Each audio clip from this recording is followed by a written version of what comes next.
Welcome back to the channel, guys. If you're returning, thank you for your support. If you're new, I hope you like what you see.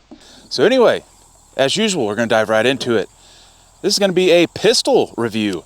This one you guys may have seen some people already do some reviews on. We've got a CZ P10C ported. So this is the chunk ported version.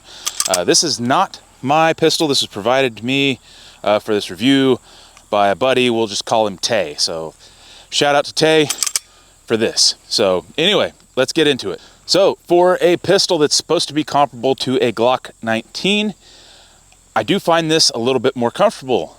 I am a pretty diehard Glock guy. If you guys don't already know, you're probably going to find out. But anyway, I can get my whole hand on here. I have less of my hand overhanging the bottom than I do a Glock 19. Also, this back strap kind of hangs over the back, so I get a little bit more purchase back here with the heel of my hand. So I will say that this thing does feel nice. Surprisingly, this does have the small back strap in here, and I have big monkey hands, and it still feels pretty good. I can still get a pretty good purchase with my support hand on this gun. So yeah, feels pretty good. This thing is optic cut. I believe that is the RMSC footprint. So, you know, if it were me, I would have probably put a Hollow Sun EPS on here, fully enclosed. For a carry gun, I feel like the fully enclosed emitter is definitely the way to go. But I really like the serrations up front. The ones on the top, I've never had serrations on the top. I've never felt like they were really necessary. But this thing, it has been fired a few hundred rounds, but it is pretty smooth, I'll say. Like this feels like a Glock that's had several thousand rounds through it. So I don't know if this is a good or a bad thing. But being a CZ, I mean, typically they make pretty good guns. You have the flatter profile shoe than a Glock. And you got your little bit of take up here, and then your break. You are striker fired, so you can reset to that there where the striker resets and just fire again instead of going all the way out. Trigger feels like it's around 4.5 pounds, so pretty nice. So let's put some rounds through it. All right, we're at about 25 yards. We're gonna shoot my favorite, at least lately, to shoot for range ammo, the Scorpio/STV 124 grain. That was actually not bad. So when the P10Cs first came out, that slide release, pretty stiff. I mean, the thing had to really be broken in for it to not be bad, but that wasn't bad at all. So anyway.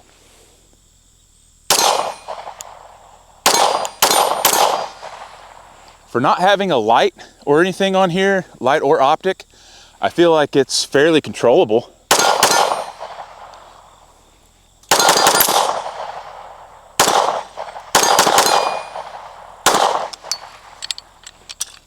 Also pretty accurate.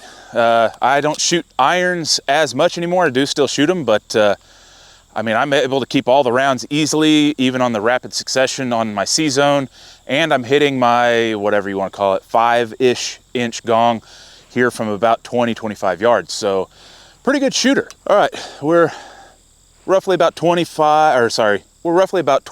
yards. And I've got my other array of steel, got C-zone, got my 8-inch gong, got my little plate rack. So we're just gonna run that real quick, see how quick we can go.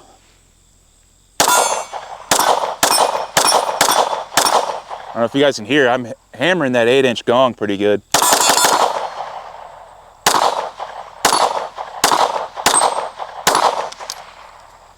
Ran the plate rack pretty easy. So doing really good so far. Let's see what kind of accuracy we can get out of this thing. All right, here at about 10 yards, that's where I like to zero my stuff. Considering we were back at about 20-25 and I was hitting everything relatively easy, I imagine this is going to be a tad bit low, but no big deal. We're just going to see what kind of accuracy. I think I'm going to go ahead and shoot 10 rounds instead of 5 to see what we can get. You'll have to forgive my possibly bad accuracy because, again, I don't shoot irons on pistol nearly as much as I used to.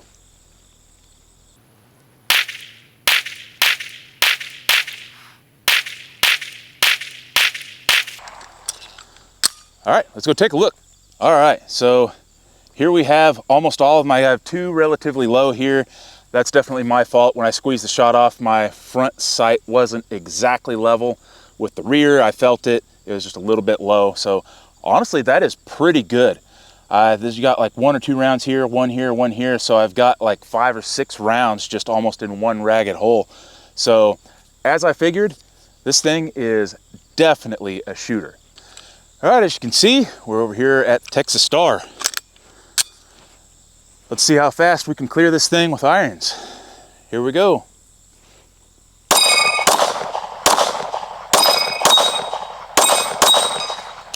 Not bad. Really, really not bad. I think I might set that up and run it again. All right, we're loaded up. For reference, again, we're about 10 yards. So looks like I've got 7 or 8 rounds, so I can stand for a few misses. Here we go.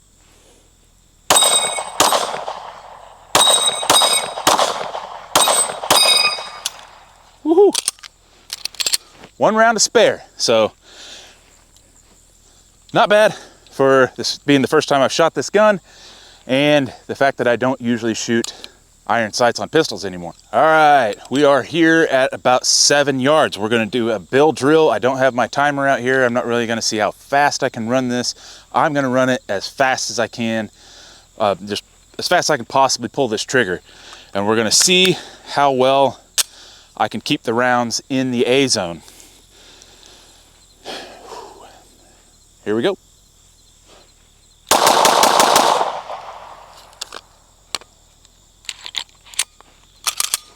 All right, let's go take a look. So not too bad. I think I was kind of overdriving the gun. I've got, looks like 3 alphas, and one of these down here is definitely, I think it's this one here, is 2 rounds. So I've got 3 alphas, 3 Charlies.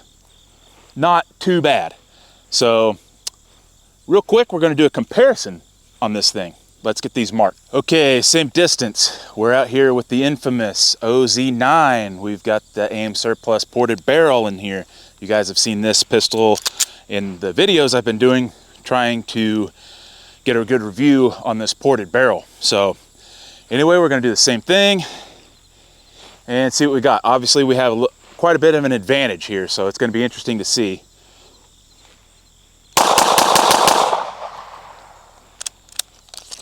All right, let's go take a look. Okay, so definitely softer feeling recoil. The gun itself is quite a bit heavier. Being the ZEV frame, I do have the tungsten weights back here, plus we have a light on it. So I've got 2 rounds here, 1 round there, 1 round here. So 2, 3, 4, 5. I'm not sure where the other one's at, but it looks like 2 Charlies, the rest are probably alphas. So not surprising that this thing kept it together a little bit better. So let's go shoot the CZ one more time, and I'll take the light off of this gun and put it on there to give it a little weight up front and see if that makes a difference. All right, we got that underbite going on. We are loaded up. Let's see if this makes a difference. Definitely. Definitely, I could tell that definitely made a difference. This thing actually did pretty damn good. All right, so you can see I've got some of the stuff marked off. So this was from the OZ9 before. I've got 1 round here, 1 round here. So 2 in the Charlie, there's another one, there's another one, there's another one. So I believe with this light on here, and being a smaller, lighter gun, I had the same amount of alphas versus Charlies, and the same trend where I had 2 rounds just barely outside of the A zone high, and then the rest of them were alphas. So pretty impressive little gun, I gotta be honest. All right, got my USPSA belt out here. I will say these pouches are for Glock. As I mentioned before, I'm a big Glock fan, so that's what I shoot for USPSA / my OZ9. But we're just gonna run this gun. We're gonna keep the light on it. I will say this light, this does have the QD X300, and man, it fits on this thing. There's no rattle, no wobble at all. Typically, I've had this light for a long time, so I didn't know any better. Typically, I don't like the A models of the X300. I like the B models that have the thumb screw. So that's nice actually that that fits on there really snug, but it does keep this muzzle down noticeably better. So again, let's talk more shoot.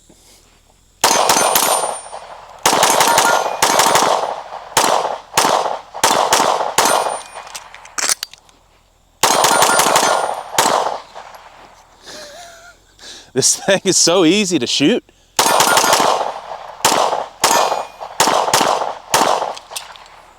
So easy to shoot. All right, we're over at our other array of steel where we've got C-zone 8-inch gong and then my little plate rack. So same thing, we're just gonna run it.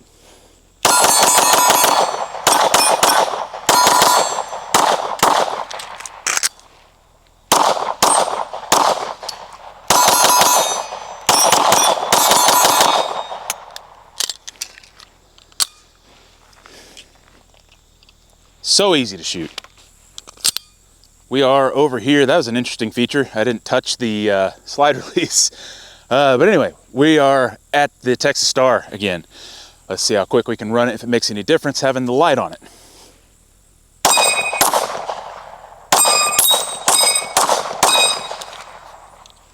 A little bit. Still feel like I missed about the same as last time, but let's try it again. All right, one more time from, again, about 10 yards. Let's go.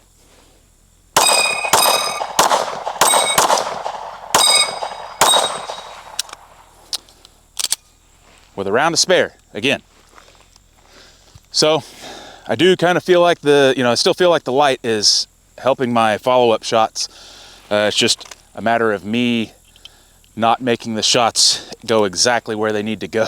So as we saw over there at the Texas Star, I'm gonna test that theory. We got one round in there, and I'm gonna see if on my reload, if I just send that home, I'm gonna try and not touch that slide release and see if we get that really cool automatic return home feature.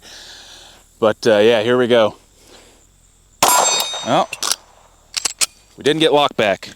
So I'm not sure if that was me or the gun, but I'm gonna try and intentionally not hold that down with my hand if I can, because again, I got big hands. All right, slide lock. Yep.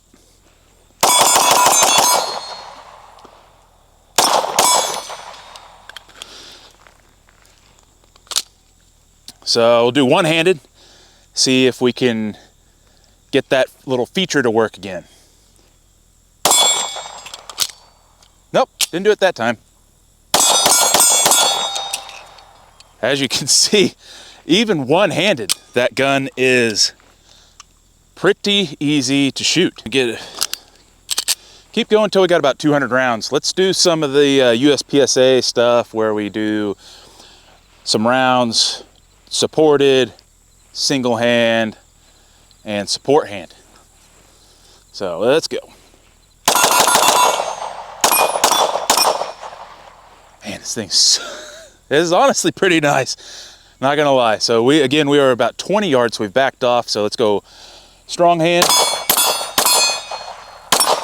So I do want to point something out here. So if you notice, whenever I shoot two hands, this hand kind of catches some air because it doesn't really have any room because of my support hand. But whenever I shoot single-handed, I bring that thumb down. If we keep the thumb up, the gun wants to come up and to the right a little bit more because that's the path of least resistance. So if I really clamp that thumb down, and there's shot anticipation on my part, flinching like a bitch, I keep that gun on target a whole lot better. So let's go support hand.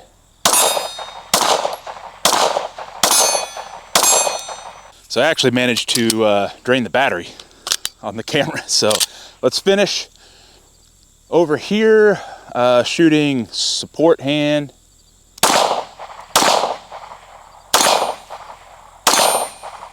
I'm gonna try and hit my really small gong there.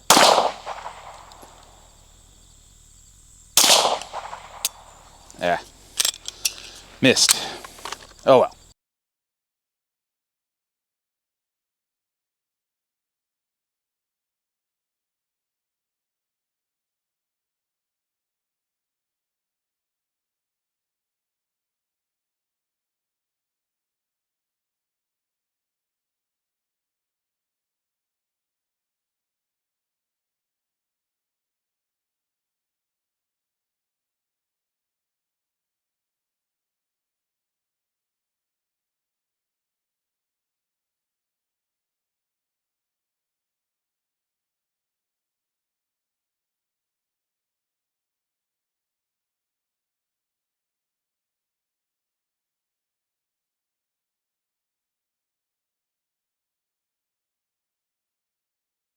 So there we have it. We put 200 rounds through the P10C, ported like we like to see, no malfunctions. We did add a little bit of extra carbon here on the end of the X300. No big deal. We can get that off of there. Here's some of the wear on the barrel. That's pretty typical for what I see out of ported guns. Honestly, the slide isn't terribly hot.